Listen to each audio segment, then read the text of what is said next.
जय श्री राम। मंगल भवन अमंगल हारी, द्रवहु सुदशरथ अजिर बिहारी। जय सिया राम जय जय सिया राम, दीन दयाल बिरधु संभारी। हरौ नाथ मम संकट भारी, जय सिया राम जय जय सिया राम, जय सिया राम जय जय हनुमान। सबसे पहले रनिवास में जाकर जिन्होंने ये समाचार सुनाए, उन्हें अनेक आभूषण और वस्त्र प्राप्त हुए। रानियों का शरीर प्रेम से पुलकित हो उठा और मन प्रेम में मग्न हो गया। वे अनेक मंगल कलश सजाने लगी।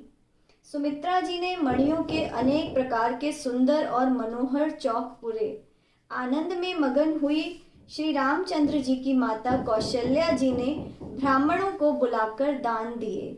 उन्होंने ग्राम देवियों, देवताओं और नागों की पूजा की तथा कार्य सिद्ध होने पर पुनः पूजा करने की मनौती मानी और प्रार्थना की कि जिससे श्री रामचंद्र जी का कल्याण हो, कृपा करके वही वरदान दीजिए।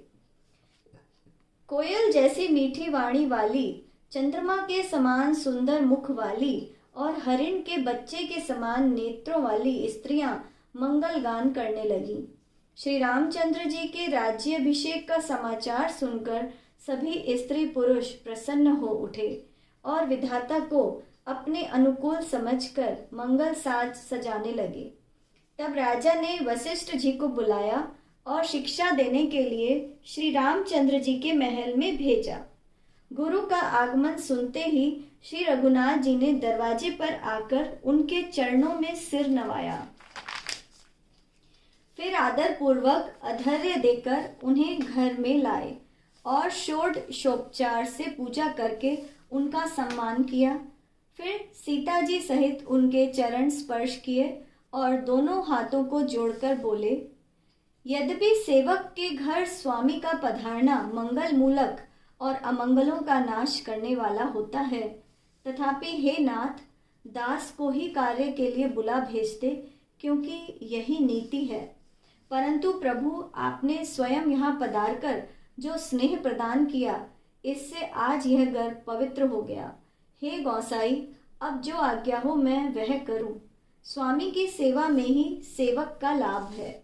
श्री रामचंद्र जी के प्रेम भरे वचन सुनकर मुनि वशिष्ठ ने उनकी प्रशंसा करते हुए कहा कि हे राम, आप ऐसा क्यों ना कहें, आप तो सूर्य वंश के भूषण हैं।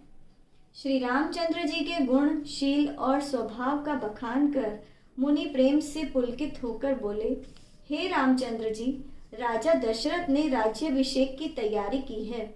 वे आपको युवराज पद देना चाहते हैं। इसलिए आज आप विधि पूर्वक उपवास, यज्ञ आदि संयम कीजिए, जिससे विधाता कुशल पूर्वक इस काम को सफल कर दें। गुरुजी तो शिक्षा देकर राजा दशरथ के पास चले गए, लेकिन श्री रामचंद्र जी के हृदय में इस बात का खेद हुआ कि हम सब भाई एक ही साथ जन्मे, खाना, सोना, खेल कूद, कर्ण वेद, यज्ञोपवीत एवं विवाह आदि उत्सव सब साथ साथ ही हुए।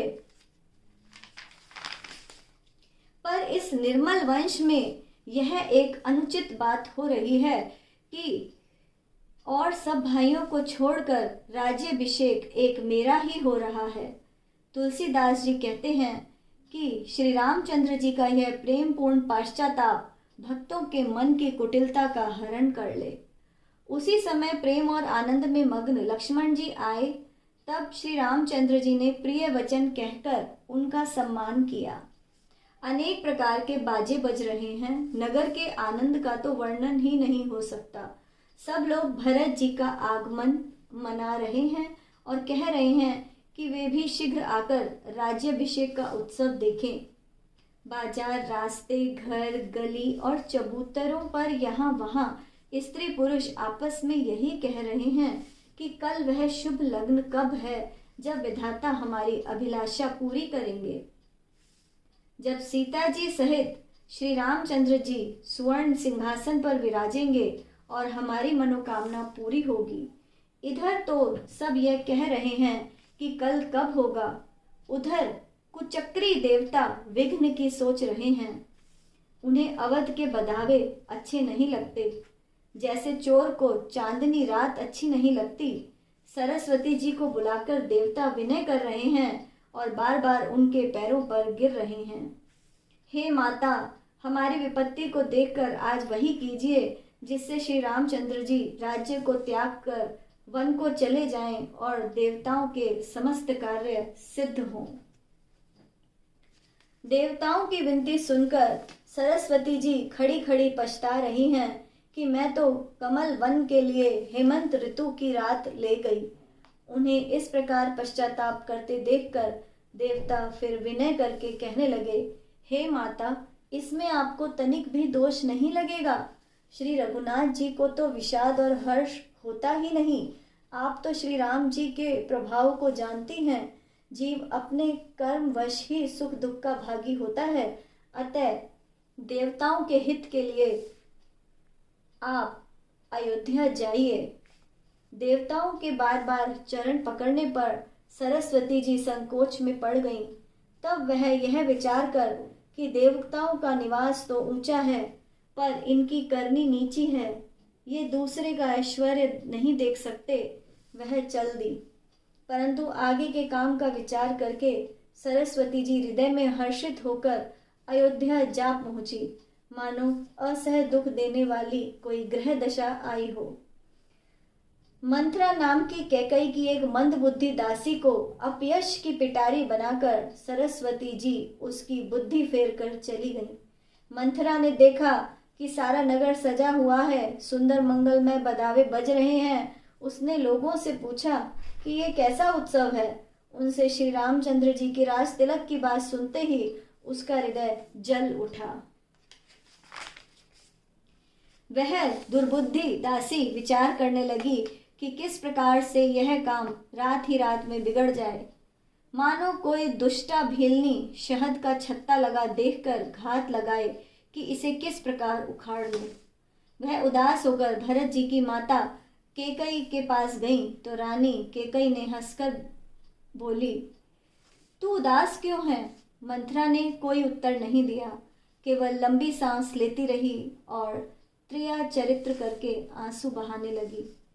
तब रानी हंसकर कहने लगी कि तू तो बहुत बढ़कर बोलने वाली है। मेरा मन कहता है कि लक्ष्मण ने तुझे कोई दंड दिया है, लेकिन वह इस पर भी कुछ नहीं बोली।